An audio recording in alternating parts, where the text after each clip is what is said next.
So hello friends, आपका स्वागत है आज के करंट अफेयर्स में।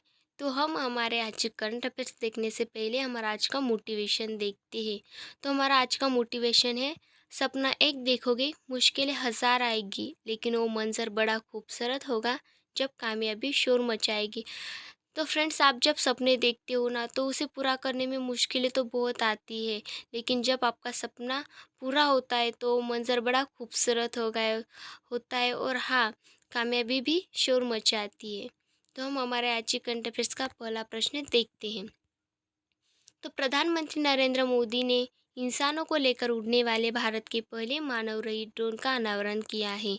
इस ड्रोन को किस कंपनी ने विकसित किया है? तो फ्रेंड्स, प्रधानमंत्री नरेंद्र मोदी ने जो उड़ने वाले भारत के पहले मानव रहित ड्रोन का अनावरण किया है, तो उसे सागर डिफेंस इंजीनियरिंग मुंबई कंपनी ने विकसित किया है। तो वरुण एक भारत के पहले मानव रहित ड्रोन है और हाँ, इससे मुंबई में एक भारतीय रक्षा स्टार्टअप सागर डिफेंस से इंजीनियरिंग इसने विकसित किया है। और हाँ, भारत में निर्मित इस पायलट रहित ड्रोन को भारतीय नौसेना के लिए बनाया है। तो हम वरुण ड्रोन के बारे में कुछ जानकारी जानते हैं। तो जो इसकी रेंज है वह 25 किलोमीटर है और हाँ फ्रेंड्स, यह 130 किलोग्राम का पेलोड वजन उठाकर एक जगह से दूसरी जगह जा सकता है। इसकी उड़ान की समय सीमा 25 से 33 मिनट है। तो हम हमारे अगला प्रश्न देखते हैं। किस बैंक ने केरल के कोझिकोड में पहली महिला शाखा खुली है? तो एचडीएफ बैंक ने केरल के कोझिकोड में पहली महिला शाखा खोली है। एचडीएफसी बैंक ने एक अनोखी पहल के अंतर्गत उत्तरी केरल के कोझिकोड में एक ऐसी शाखा खोली जो पूर्ण रूप से केवल महिलाओं कर्मचारियों द्वारा संचालित है। और हाँ फ्रेंड्स, इसे 4 महिला बैंकर होगी।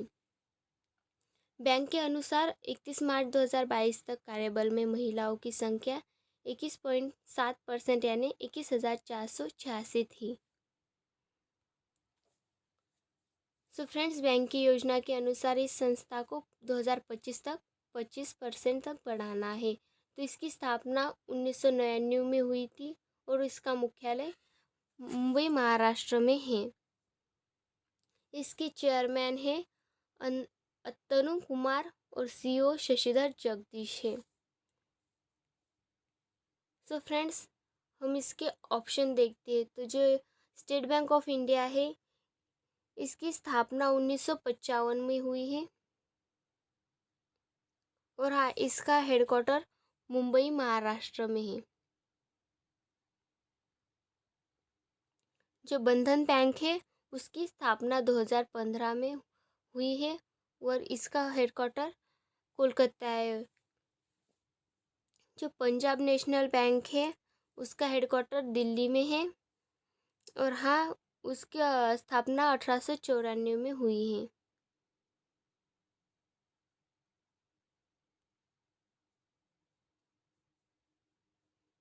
तो हमारा अगला प्रश्न है, 5 बार की विश्व चैंपियन मैग्नस कार्लसन को लगातार तीसरी बार किसने हराया है? तो 5 बार के विश्व चैंपियन मैग्नस कार्लसन को लगातार भारत ने हराया है तीसरी बार और हाँ, भारत के तीसरे रमेश बाबू प्रज्ञानंद है, उन्होंने इसे हराया है। जो रमेश बाबू प्रज्ञानंद है वह 17 साल के हैं। वह अमेरिका के मायामी में आयोजित FTX क्रिप्टो कप के फाइनल राउंड में मैग्नस कार्लसन को 4-2 से हराकर सबको चौंका दिया है। रमेश बाबू प्रज्ञानंद तमिलनाडु के रहने वाले हैं। जो प्रज्ञानंद है, उन्होंने 7 साल की उम्र में वर्ल्ड यूथ चेस चैंपियनशिप भी जीती थी। वह मैग्नस कार्लसन को हराने वाले तीसरे व्यक्ति हैं। जो मैग्नस कार्लसन को इससे पहले विश्वनाथन आनंद और कृष्णमूर्ति हरा चुके हैं।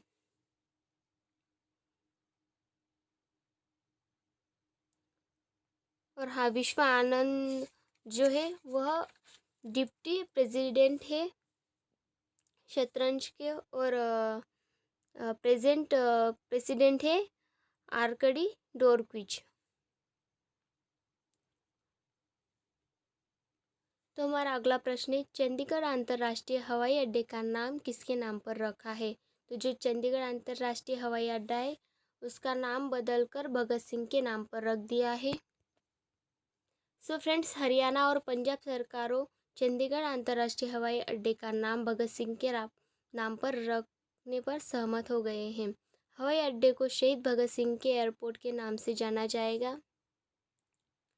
और हाँ फ्रेंड्स, अन्य निर्णय में पंजाब के राज्यपाल ने पंजाब राज्य विधानमंडल सदस्य संशोधक विधेयक 2022 को अपनी स्वीकृति दे दी है। हाल ही में बहुत सारे नाम बदले गए, तो हम देखते हैं कि कौन कौन से नाम बदले हैं। तो हबीबगंज रेलवे स्टेशन है, उसका नाम बदलकर रानी कमलापति रेलवे स्टेशन कर दिया है। मिड डे मील योजना का नाम बदलकर पीएम पोषण योजना कर दिया है। फैजाबाद स्टेशन का नाम बदलकर अयोध्या का स्टेशन कर दिया है। पाताल पानी स्टेशन का नाम बदलकर टंट्या भील स्टेशन कर दिया है। फेसबुक कंपनी का नाम बदलकर मेटा कर दिया है। मोटेरा स्टेडियम का नाम बदलकर नरेंद्र मोदी स्टेडियम कर दिया है। इकाना स्टेडियम का नाम बदलकर अटल बिहारी वाजपेयी स्टेडियम किया है। और हाँ, हुबली रेलवे स्टेशन का नाम बदलकर श्री सिद्धारूढ़ा स्वामी स्टेशन कर दिया है। हिसार हवाई अड्डा है, जिसका भी नाम बदलकर महाराजा अग्रसेन हवाई अड्डा कर दिया है।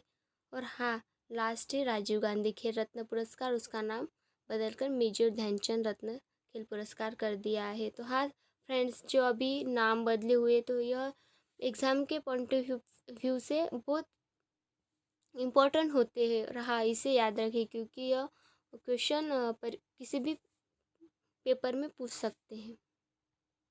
तो हमारा अगला प्रश्न है, अंतिम पंघाल सोफिया अंडर 20 विश्व कुश्ती चैंपियनशिप में कौन सा मेडल जीता है?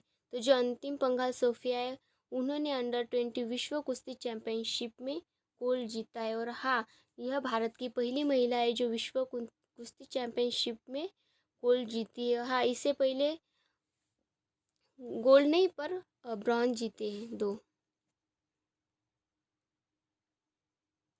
अंतिम पंघाल सोफिया बुल्गारिया में अंडर 20 विश्व कुश्ती चैंपियन में स्वर्ण पदक जीतने वाली पहली भारतीय महिला पहलवान है। भारत ने अंडर 20 विश्व चैंपियनशिप में महिला कुश्ती में आज तक कभी भी स्वर्ण पदक नहीं जीता था, लेकिन अंतिम पंघाल ने यह कर दिखाया है। अंतिम पंघाल यह हरियाणा राज्य से ताल्लुक़ रखती है। हाँ, इससे पहले सोनम मलिक और प्रियंका ने क्रमशः 62 किलोग्राम और 65 किलोग्राम में रजत पदक जीते हैं। तो हमारा अगला प्रश्न है, सैयद सिप्ते का हाल ही में निधन हो गया है, वह किस राज्य के पूर्व राज्यपाल थे? तो सैयद सिप्ते का हाल ही में निधन हुआ है, वह झारखंड राज्य से पूर्व राज्यपाल थे। हाँ फ्रेंड्स, झारखंड के पूर्व राज्यपाल थे वह। उन्होंने असम के राज्यपाल के रूप में भी कार्य किया है। उन्होंने वर्ष 2004 से 2009 तक झारखंड के राज्यपाल के रूप में कार्य किया है। हाल ही में बहुत सारे लोगों का निधन हुआ है, तो जिन जिन का निधन हुआ है हम उनके नाम देखते हैं। तो बीसीसीआई के पूर्व सचिव है अमिताभ चौधरी, इनका भी हाल ही में निधन हुआ है। भारतीय अमेरिकी पत्रकार उमा पेमाराजू, इनका भी हाल ही में निधन हुआ है। दिग्गज निवेशक राकेश झुनझुनवाला है, इनका भी हाल ही में निधन हुआ है। उन्हें बिग बुल के नाम से भी जाना जाता था। अन्ना मुद्रक के पहले सांसद माया शेवर, इनका भी हाल ही में निधन हुआ है। मशहूर अंपायर रूडी कटर्जन, प्रसिद्ध बंगाली गायिका निर्मला मिश्रा, फिलीपींस के पूर्व राष्ट्रपति फिदेल रामोस, इनका भी हाल ही में निधन हुआ है। डॉक्टर सुषमा बनर्जी, ब्रिटेन के प्रसिद्ध पंजाबी गायक बलविंदर सिंह, जो हाल ही में निधन हुआ है उनके नाम हैं। तो फ्रेंड्स, आप यह नाम याद करके रखना। मिथिला मखाना किस राज्य से संबंधित है, जिसे हाल ही में जीआई टैग दिया गया है?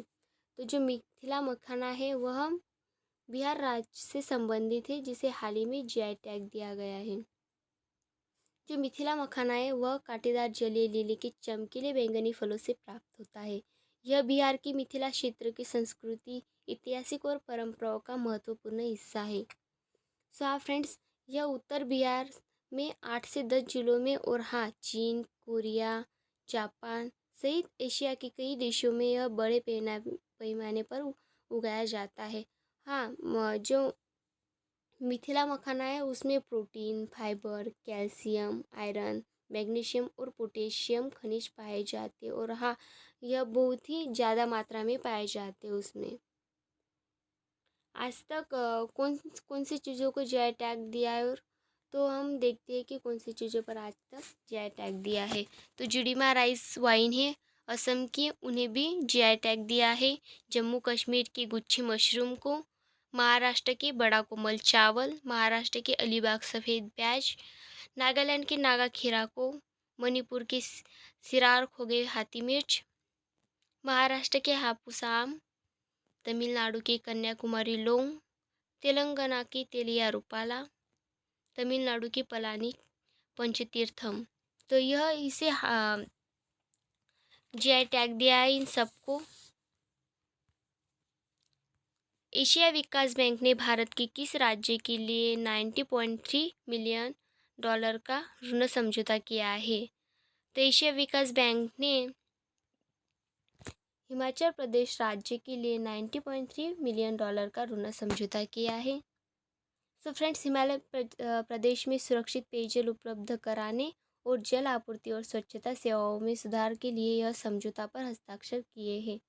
इसकी परियोजना 2024 तक सभी ग्रामीण परिवारों को पाइप से पानी उपलब्ध कराने की है। और हाँ, इस परियोजना में 75,000 से अधिक घरों को जोड़ा जाएगा, यह भी इसका लक्ष्य है। जो एशिया विकास बैंक है उसे एडीबी बोला जाता है। और हाँ, एडीबी का फुल फॉर्म होता है एशियन डेवलपमेंट बैंक। इसकी स्थापना 1996 में इसकी स्थापना हुई। और हाँ, ये एक क्षेत्रीय विकास बैंक है। इस बैंक के सदस्य 68 देश है। और हाँ, इसका हेडक्वार्टर मंडालुनियोक फिलीपींस में है।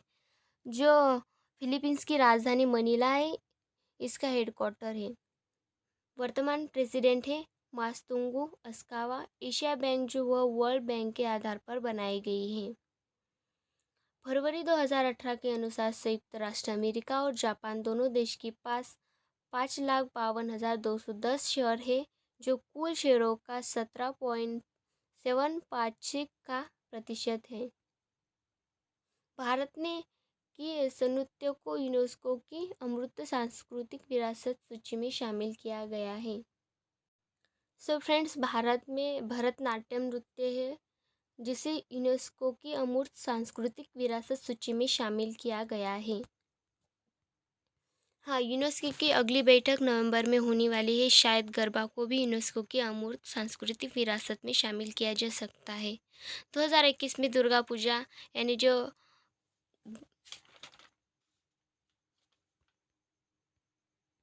कोलकाता में है, यूनेस्को ने अमूर्त सांस्कृतिक विरासत में उसे भी शामिल किया गया है। 2021 तक भारत में 14 सांस्कृतिक विरासत को इस सूची में शामिल किया है। तो हम देखते हैं कि वह 14 सांस्कृतिक विरासत कौन सी है। वैदिक जप की परंपरा, उसे 2008 में विरासत में शामिल कर लिया है। 2008 को रामलीला रामायण का पारंपरिक प्रदर्शन, कुटियाट्टम संस्कृत थिएटर, इसे भी शामिल किया गया है। 2009 में रमन धार्मिक त्यौहार और गढ़वाला हिमालयन के अनुष्ठान थिएटर को शामिल किया है। 2010 को मूडियट्टू अनुष्ठान थिएटर और केरल के नृत्य नाटक को शामिल किया गया है। 2010 को कालीविलियम लोकगीत और नृत्य राजस्थान, इसे भी शामिल किया गया है। छऊ नृत्य 2010 को ही शामिल किया गया है। लद्दाख का बौद्धिक जप 2022 में शामिल किया है। संकीर्तन अनुष्ठान गायन, ढोल और मणिपुर का नृत्य, इसे 2013 में शामिल किया है। जो योग है उसे 2016 में, और हाँ, नवरोज है उसे भी 2016 में ही शामिल किया है। कुंभ मेले को 2017 में शामिल किया है। जड़ियाला गुरु के ठठेरे बर्तन, इसका मतलब होता है बर्तन बनाने का पारंपरिक पीतल और तांबे का शिल्प, इसे 2014 में शामिल किया है। और हाँ, दुर्गा पूजा जो हमने देखा ही था अभी, वह कोलकाता के, उसे 2021 में शामिल किया है। यूनेस्को की स्थापना 1945 को हुई थी। यूनेस्को की स्थापना स्थायी शांति रखने के रूप में मानव जाति की बौद्धिक और नैतिक एकजुटता को विकसित करने के लिए की गई थी। इसका मुख्यालय पेरिस, फ्रांस में है। तो हमारा अगला प्रश्न है, अंतरिक्ष गतिविधि को निगरानी के लिए भारत की पहली वेधशाला किस राज्य ने स्थापित की है? सो फ्रेंड्स, अंतरिक्ष गतिविधि की निगरानी के लिए भारत की पहली वेधशाला है वह उत्तराखंड राज्य ने स्थापित की है। सो फ्रेंड्स, अंतरिक्ष क्षेत्र के एक स्टार्टअप दिगंतरा के द्वारा उत्तराखंड के गढ़वाला क्षेत्र में भारत की पहली व्यावसायिक जागरूकता वेधशाला का निर्माण करेगा। यह पृथ्वी की परिक्रमा करते हुए 10 सेंटीमीटर आकार की छोटी छोटी वस्तुओं को ट्रैक करने में सक्षम होगी। जो वेधशाला की मदद में कक्षीय मलबे यानी कि कचरा से लेकर सैन्य उपग्रहों का सभी अंतरिक्ष गतिविधियों को निगरानी करने में सक्षम होगी।